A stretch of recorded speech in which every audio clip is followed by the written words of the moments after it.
あんなに仲が良かったのに、今はもう連絡先も知らないという人が誰にでもいます。大喧嘩をしたわけでもない、嫌いになったわけでもない。なのに、一番近かったはずの人ほど、別れた後は他人より遠い場所にいるんです。で、それを一度やってしまうと、今度は人と深く関わること自体が怖くなる。あれは心が弱いからではなくて、ちゃんと順番のある現象だと私は思っています。今日はその話です。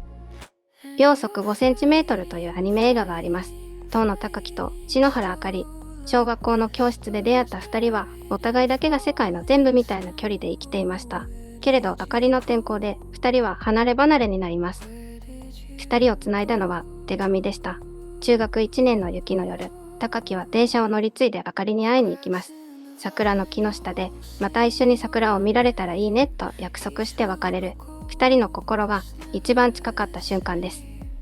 ここからがこの映画の恐ろしいところです。その後二人は喧嘩をしていません。裏切ってもいない。ただ手紙の返事が少しずつ遅れていく。書きかけてやめる。そしてどちらからともなく止まる。縁ってあんな風に終わるんです。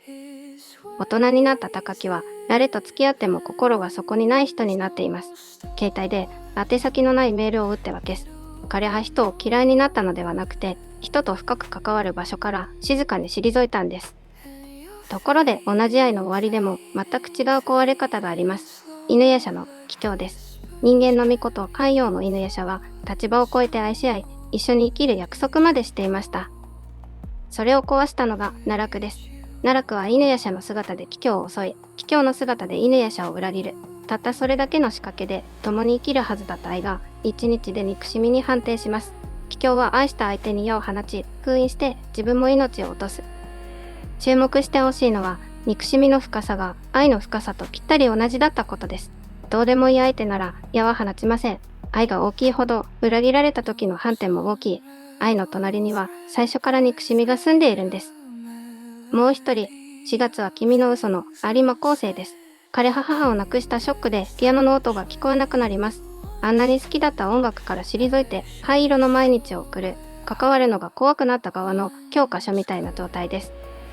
そこに宮園香織が現れて、昴生はもう一度音楽と人に関わり始めます。そして物語の最後で彼は香織も失う。それでも昴生はピアノをやめませんでした。失うと分かっていても関わるという答えを選んだんです。ここで3000年前の本の話をさせてください。易経という本があります。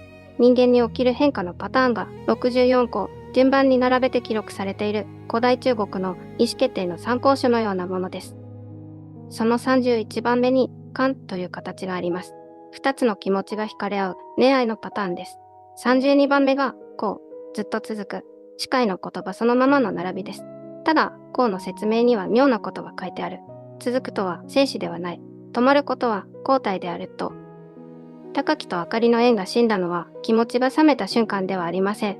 手紙が止まった瞬間です。関係は保存できない。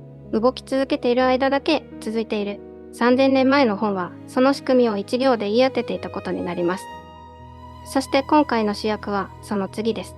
33番目、ドン。離れて退くという形。愛し合う、ずっと続くのすぐ隣に別れと撤退が最初から未知として描き込まれている。別れた後の時間の正体は全部この33番目の中に書いてあるんです。トンの形は天の下に山です。山がどれだけ高く登っても天は届かないまま静かに上へと収かっていく。しかも説明にはこうあります。怒ってではなく、慎みを持って距離を取ると、別れた後の正しい距離が絵としてもう描いてあるんです。さらにこのトン、6本の線は退き方のカタログになっています。一番下は尾の退却、逃げ遅れてずるずる残る。3番目は止まった退却、離れたいのに引き止められて神経をすり減らす。そして一番上が朗らかな退却、退き方には等級があるんです。このメデオの中を見ると、別れは失敗として扱われています。別れない方法、復縁のテクニック、関係が終わった人へのうまくやれなかった人という目線。でも3000年前の地図では、別れは事故でも脱線でもなく、ただの隣の提示です。誰の道にも最初から描かれている。人と関わるのが怖くなった時期が正直私にもあります。怖かったのは人そのものではありません。もう一度同じ思いをして傷つくことでした。あれを逃げと呼ぶ人もいます。でもトンの説明にはこうあります。退却を闘争と混同してはならない。退却は強さの証であると。では、ここからが本題です。まず、もう距離を取ってしまった人へ。一番すり減るのは止まった退却です。連絡はしないのに SNS だけ見ている。体は離れたのに心だけつながったまま、トンはこれを危険と書きます。退くと決めたなら未練の通知を切って距離を完成させた方がいい。次に目指す形は朗らかな退却です。説明にはこうあります。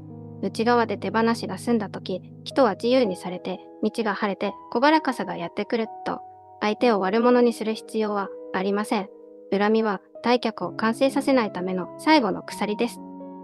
そして人と関わるのが怖い期間の過ごし方。どんな教えは小さなことに誠実であれです。いきなり深い関係をやり直す必要はありません。挨拶をする。短い雑談をする。浅いを丁寧に保つ。退いている間の正しい行動はそれで十分なんです。